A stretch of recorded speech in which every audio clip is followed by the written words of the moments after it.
Ladies and gentlemen, the American Broadcasting Company brings to its entire network one of radio's most unusual programs. Pat Novak, for hire.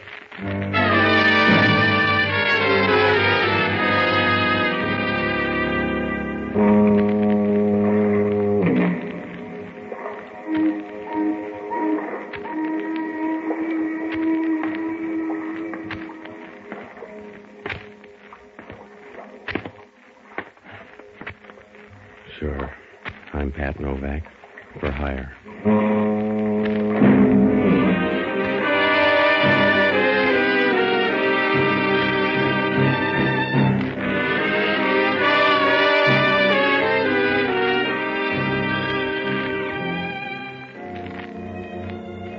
That's what the sign out in front of my shop says. Pat Novak, for hire. Down here on the San Francisco waterfront, it's got to be that way. You got to rob a few graves if you want cigarette money. You need lots of work and roomy sleeves if you're going to play a pat hand. Sometimes, in a good week, you can duck trouble 3 or 4 days in a row. And then it creeps up on you like an old charge account.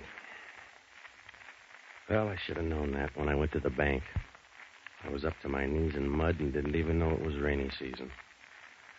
It was Tuesday, and I went by the bank to drop $100. It was about time, because they were beginning to play handball with my checks. Must have been about 11 o'clock when I got to the window. Hello, Mr. Novak. Isn't it a grand morning? If it's your choice, stay with it. Ah, yes. Deposit $100. Yes. Let me get your card. It's right here, I think. Yes. Here we are. All right. $100. Give me a duplicate, will you? Certainly. My, this isn't as big as the last deposit. Look, Bloomer girl, just mark the slip, huh? Oh, I'm sorry, Mr. Novak. I guess I'm not used to $1,000 deposits. Mm. What $1,000? Your Friday deposit. I wasn't in here Friday. Oh, you must have been. The card says you put in $1,000 on Friday. Give me that card. What did Santa look like? What? Who put the dough in? What'd the guy look like?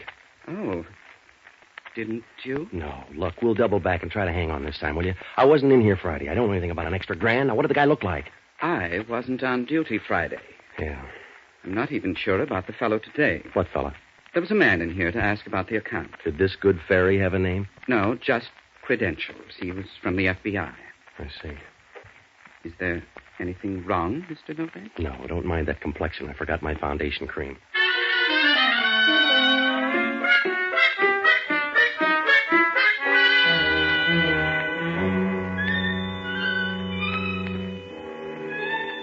Oh, I should have known right then. A mysterious grand tossed into the till, and I didn't wake up to trouble. But I'm a smart boy who'd be the village idiot in a town the size of New York. Well, I left the bank and went up to my apartment. That $1,000 was already drawing interest. When I came in, she was sitting on the couch drinking my whiskey. She could have all she wanted. A 1949 Panther model. Just the right amount of size 12 in a dress that looked like a well-tailored fig leaf. When she was through looking you over, you felt like the Sunday supplement. Hello, Mr. Novak. I like your apartment. That's good. The view is wonderful. So's yours. What's on your mind? How about a drink? All right. I'll pour. You talk. My name is Connie Riley. Make me one, too? Sure. As you were saying? My name is Connie Riley. Yeah, well, I've memorized that much. Go on. Oh, here's your drink. Thanks. Now sit down. All right. Over next to me. I won't bite. That's too bad. Go on. Well, here's to your new bank account, Patsy. Look, sis, if you're here just for the field trials, all right, but if you got a bill of goods, trot it out. I will. I want that card, too, Patsy. I want it ahead of Chris. I'll catch up with another drink. In the meantime, you fill in and help me, will you? Stop sitting on your hands, Angel. You didn't get that $1,000 for the sweat of your brow. No, not yet. Somebody padded your account so you'd be a nice boy. I want you to be a nice boy for me. At the same rates? The Monterey Rose docks today. A passenger named Kirk Toomey is carrying a jack of clubs, and it means a lot to me. Well, it doesn't mean a thing to me, except the FBI is on my tail. Mr. Novak, you're turning a momentary advantage into a crowbar. You take your deal to some other broker. You're in business whether you like it or not, Patsy. You're going to stub your toe either way, only... For me, it'll be more fun. How about the FBI? You're being frightened by a group of bureaucrats. Yeah, that's what Trotsky thought. How much, Patsy? Hmm? How much for that card when you get it? The price is $1,000. You're an amusing guy, Patsy. Yeah, $1,000 I can afford to be. You don't even know what the Jack of Clubs is all about. You never heard of Kirk Toomey till 5 minutes ago, but you take things in stride as if the whole world belonged to you. Yeah? You're like Adam when he first spotted the Garden of Eden. All right, little Eve, it's $1,000. Remember, you're sitting on my doorstep now. Either go on home or come in the house. Good. I'll take the card. That's your price. Now I can relax. I'll bet you can. Pour me another drink, Patsy. Yeah, sure, in a minute. What comes next? Can I get 3 guesses? You got time to take them. I won't need them all. It's up to you. Come here, Angel. You ever hear of the early bird? Yeah. Do I make a nice worm? You wriggle like one. Aren't you raising the price a little, Mr. Novak? Straight 18%, darling. That's too bad. I wasn't even going to scream. The next place I live is going to be a cave. Just a minute, will you? Hello, Novak. Oh, Hellman. Well. Am I interrupting anything? No, we were just going over an old seed catalog. Miss Riley, this is Inspector Hellman, San Francisco Police. Good morning, Inspector. Don't bother to arrest me now. I'm just leaving. So soon? My sentiments exactly, Inspector. Bye-bye, Patsy. You can get me at the Concord on Bush Street. See you around, Patsy. Sure. Well, you're slipping, Novak. No rain check. All right, funny man. What's your problem? You ever see this guy before? Let me see. He's an awful-looking thug. Yeah. Who is he, your father? A guy by the name of Max Coleman. The FBI trailed him to your bank Friday. They think he gave you $1,000. Yeah. Where'd you get the $1,000, Novak? What do you care, Hellman? Maybe a relative, maybe a maiden aunt. Nobody's related to you, Novak. You're in a jam lover, and I'm here to push your father in. Max Coleman buys his groceries with foreign dough. So what are you weeping about? Arrest the guy if you don't like him. There's government microfilm coming in on the Monterey Rose.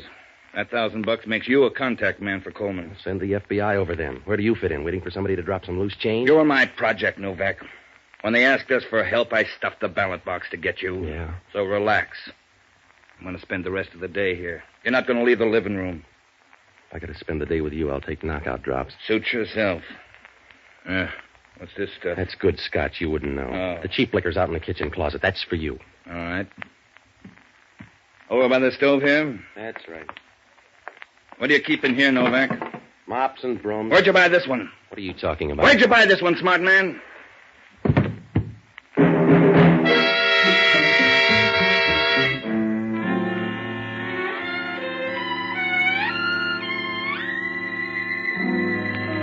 Hellman was right. I could tell right away it wasn't a mop. When Hellman pushed him out, he rolled out onto the linoleum. A dapper little guy, except for a piece of cord around his throat, tied in a funny knot. He was deader than a broken drum.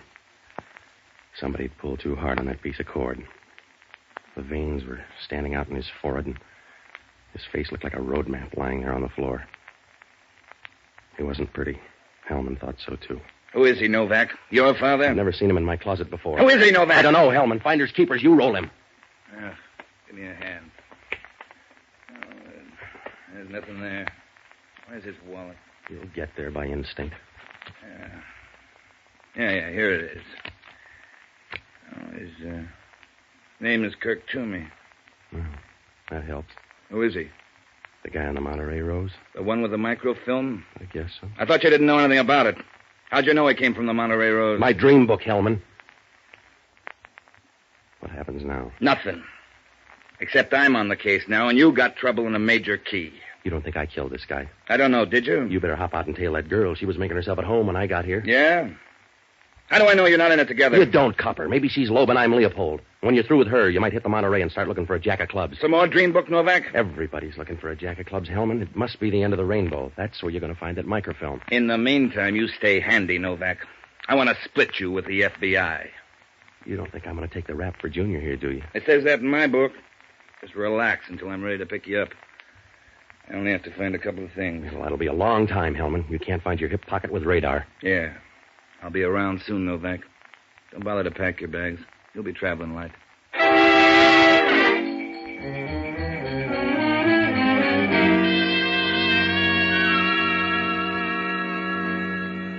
Well, when Hellman left, I knew I was a second division club.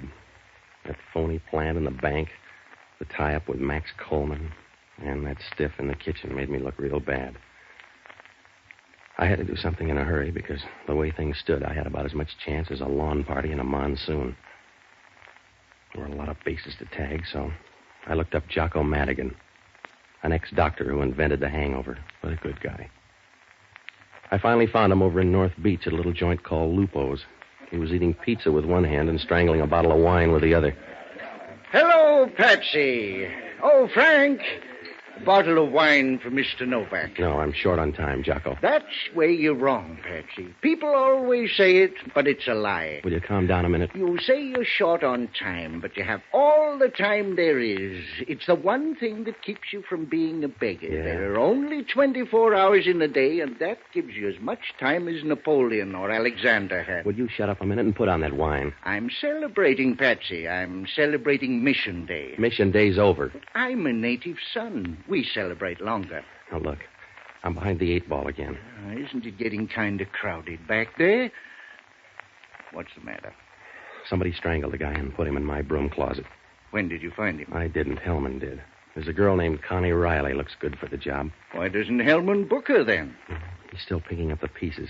The dead guy is Kirk Toomey. He was set to smuggle in some microfilm. It says here I'm contact. You gotta help me, Jocko. You've got me confused with the travel agency.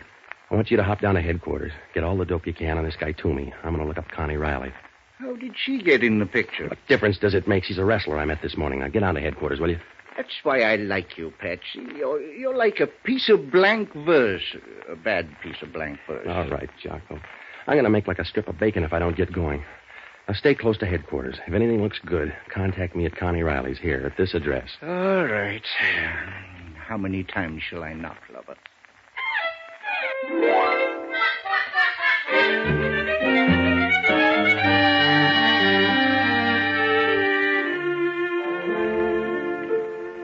I left Jocko and dropped by the apartment. I was smart and full of courage, like a field mouse at bay. The police had already been there. There was fingerprint powder all over, and the 2 bottles of whiskey were gone. They'd moved Laughing Boy out of the kitchen, and so I sat down trying to add things up. I had a short list of friends to see. Connie, Max Coleman, and whoever this guy Chris was. I had to show up with one of them or prove that Kirk Toomey hung himself in my closet. I was getting ready to borrow a piece of cord myself when the phone rang. Yeah. Hello, Novak. This is Hellman. I'm thrilled. What's on your mind? I just called on your girlfriend. What'd she say? Nothing. She wasn't there. Hasn't been there since 10 o'clock this morning. That's funny. Yeah? You know where she is? How would I know? I just thought she might be in your closet. I picked up Toomey stuff on the Monterey Road. Yeah, what'd you find? All the usual stuff. A few clothes, some shaving equipment, razor blades, toothpaste, and a pack of playing cards. Pack of cards. Well, you know where to go from there, Hellman. I thought I did. Grab that jack of clubs. Will a 10 of hearts do? Huh? That's right, Novak. A nice fat deck. But the jack of clubs is missing. Oh, you're always too little too late, Hellman. I just thought I'd let you know, friend, in case you start a bridge game with 53 cards in the deck. Good night.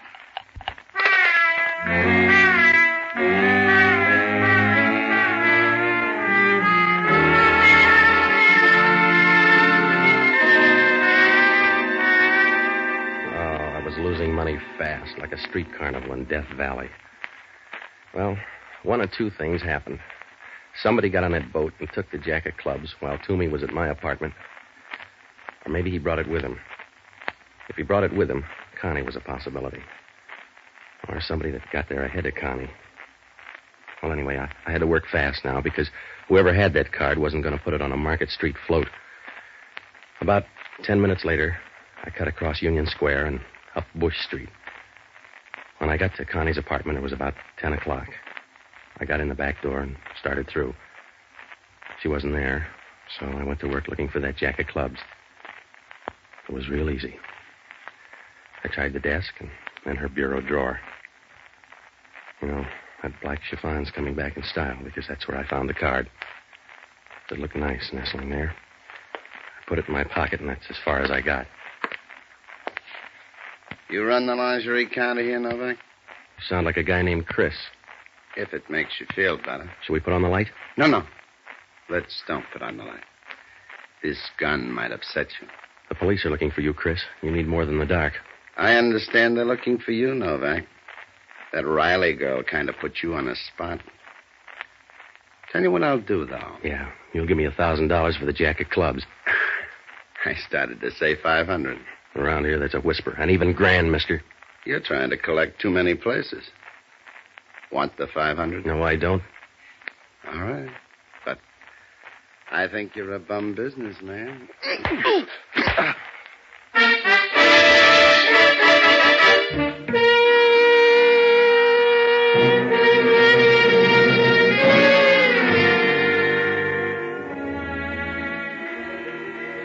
Jocko found me catnapping on Connie's bare rug. Must have been right after the sapping. When I woke up, Jocko was thumbing my head like a housewife with a bowl of margarine. I felt around and waited for him to put the floor in again. I reached in my pocket. The jack of clubs was gone. Then I started to talk. Jocko. Did you expect someone better? Help me up, will you? I've helped you get up so much, I feel like one of the Wright brothers. I just lost round 3. Yeah, I saw him getting into the car. Did you get a number? Like Hellman has got yours. Here it is. Let me see. Anything break down at homicide? They got all the dope on Toomey. They had to piece it together. He had no fingerprint record, and they finally confirmed things with a set of false teeth. What does it prove? Nothing much, except you probably killed him. He was a foreign agent who picked up microfilm at Shanghai. Your girlfriend is pretty. Did they find her? Yeah. Dead?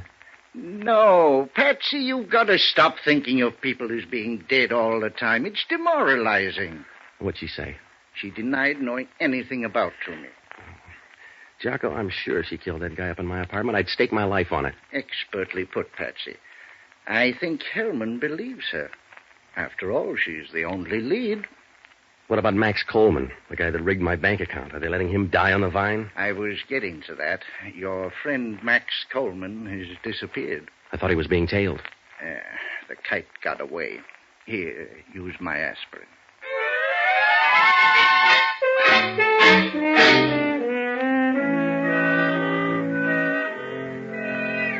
Well, I took a boat out to the Monterey Rose, but that was a waste of time. Hellman had it covered like a tarpaulin. I still had the license number to Chris's car, but that didn't do any good.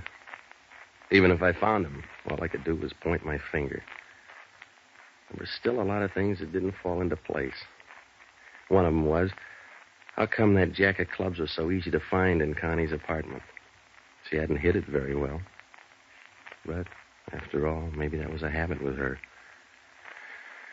Well, things didn't look any better the next morning. I went into a restaurant next to the press club for some breakfast. The Chronicle was lying on the counter. We were in second place because there was a torso murder all over page 1.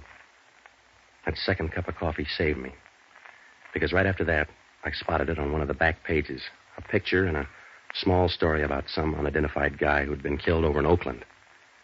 I couldn't match the picture too well with Hellman's snapshot of Max Coleman, but it looked like my best break so far. I got over to Oakland, and I went straight to the morgue.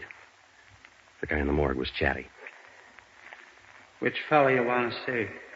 The unidentified guy, he must have come in last night. Sure. Down this way. Okay. How do you like our morgue? One of my favorites. It's bigger in San Francisco. Yeah, I figured that. Sure. Most people don't know that, but it's true. Bigger in San Francisco. Here we are, right here.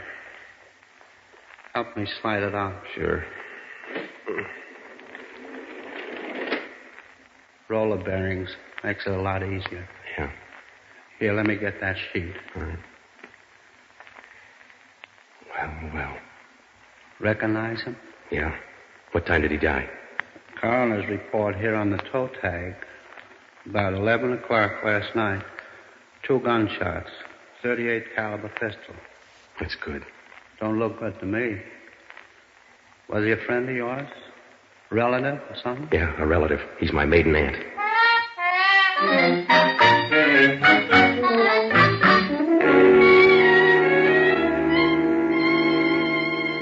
It was Max Coleman, all right. But that was only half the problem. I had some of the answers, but not enough.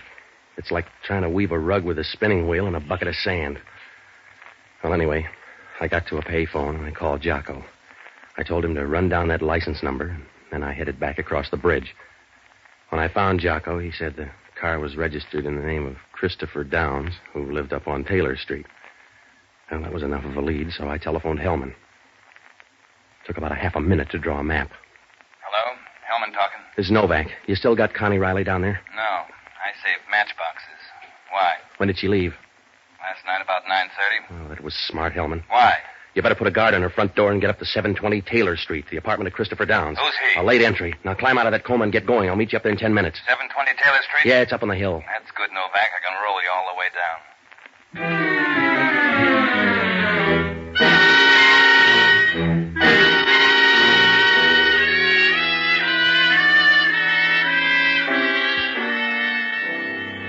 When Jocko and I got up to Downs' apartment, there was nobody home. I said a fast prayer for Connie, and I began going through Downs' stuff for a .38 caliber revolver. Jocko was looking, too, over in the liquor cabinet. That's as far as we got. Scavenger hunt, Mr. Novak? Hello, Chris. You haven't seen a .38 around? Just one that's in my pocket. The same one that killed Max Coleman? You're going to run out of breath, Novak. Slow down. I'm in second already, mister. I can't stop. Then you won't mind a short ride. Out the door and down the back stairs. Should we bring the lap robe? There's nothing to worry about. It's a short trip. You won't even have to wire the folks.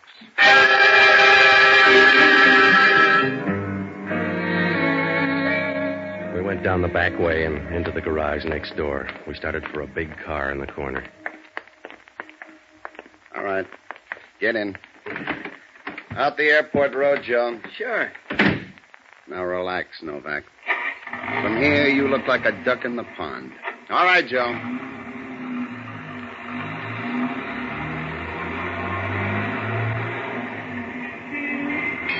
Watch out, Joe. Joe! Watch out, there's another car coming in.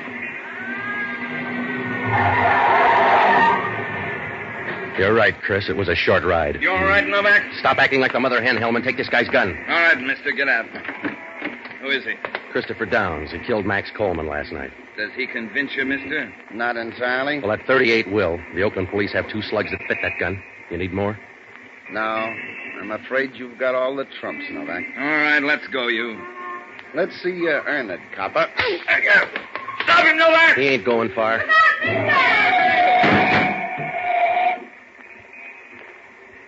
Well, Hellman, now you can arrest him for jaywalking. Yeah. It's too bad. He could have told you a lot about that stiff in my closet. Well, go pick him up, Hellman, and don't forget that jack of clubs in his pocket.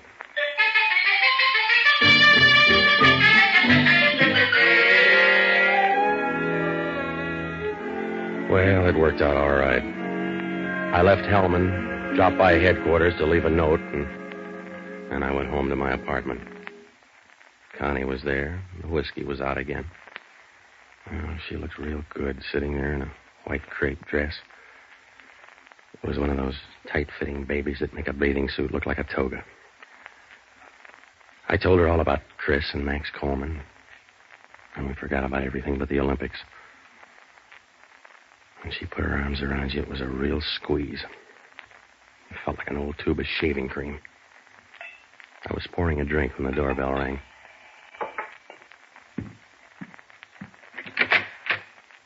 Hello, Hellman. You ready, Novak? Sure. Well, don't stand there gaping. Arrest her for murder. Wait a minute. Slow down, Patsy. Sorry, chum. It's you or me. Now, be a nice boy. I am. That's why you go to Hellman. Come on, lady. You dig up an answer for that guy that you left in my closet? I didn't leave any guy in your closet. You'll have to say it louder, baby. They found the store. You bought the cord. That cord came out of your kitchen.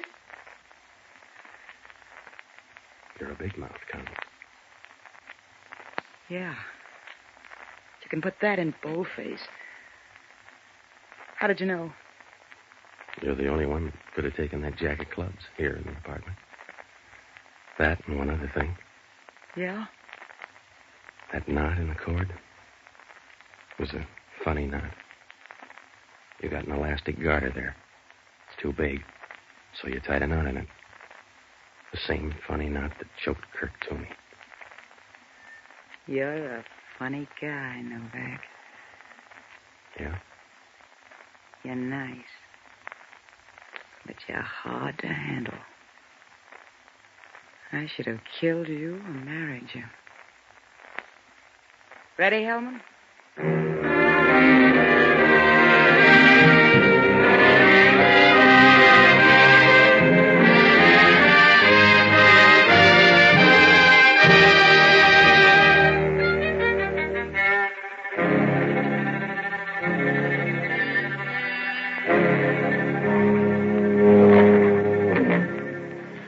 Well, that jack of clubs was a phony right from the start. Somebody told Kirk Toomey to deal with me.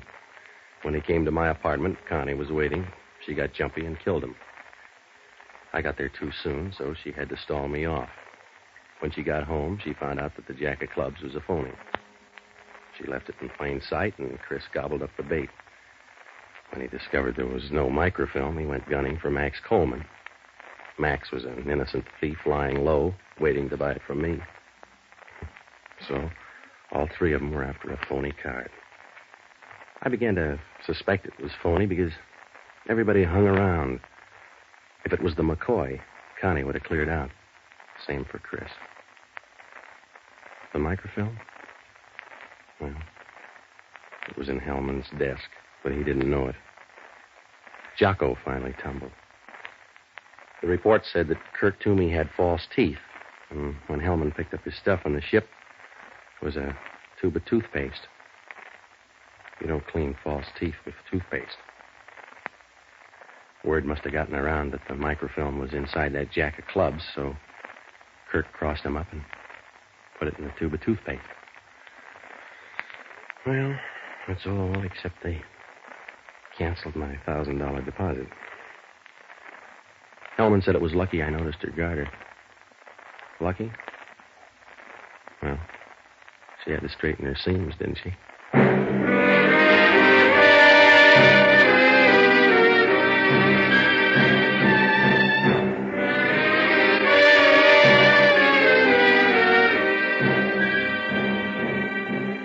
The American Broadcasting Company has just brought you the second of a new series, Pat Novak for Hire, starring Jack Webb. Jocko Madigan is played by Tudor Owen. Inspector Hellman is played by Raymond Burr. Music was composed and conducted by Radio and Television Life Award winner Basil Adlam. In our cast were Betty Lou Gerson, Victor Perrin, Ted DeCorsia, and Herb Butterfield. Today we're happy to welcome a new member of the ABC family, as station KARM in Fresno, California, joins our network. And now this is George Fenneman reminding you to be with us again next week, when over most of these same ABC stations we'll bring you Pat Novak for Hire. This program came to you from Hollywood.